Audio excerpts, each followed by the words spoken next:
Laetitia Hallyday, ses amis donnent de ses nouvelles quelques semaines après la mort de Johnny.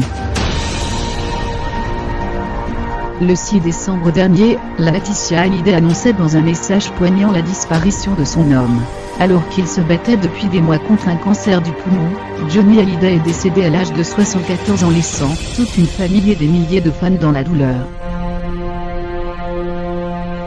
Effondrée, la femme du rocker a fait preuve de beaucoup de dignité et de courage auprès de ses deux petites filles lors de l'hommage populaire rendu à l'icône à Paris il y a quelques semaines. C'est à Saint-Barthélemy qu'elle a laissé éclater son chagrin en poussant un cri de souffrance au moment où, grave, le cercueil blanc a été porté en terre. Au mort de Johnny Hallyday, pourquoi Laetitia ne s'est pas exprimée à l'hommage populaire? Toujours sur l'île que Johnny aimait tant, Laetitia et ses filles Jade et Joie ont passé leur premier réveillon de Noël sans lui. Une nouvelle épreuve douloureuse pour les Hallyday, qui ont pu compter sur la présence de quelques amis pour les entourer. Des proches aussi très affectés par la mort de la légende du rock français, qui font tout pour épauler son épouse dans cette période difficile. Nous sommes revenus de Saint-Barth comme si nous avions survécu à un tsunami.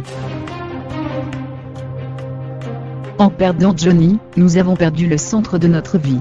Nous nous appelons tous les jours, soudés à jamais autour de Laetitia et des filles, qui nous impressionnent toutes les trois par leur force et leur cœur, a confié un proche aux Parisiens.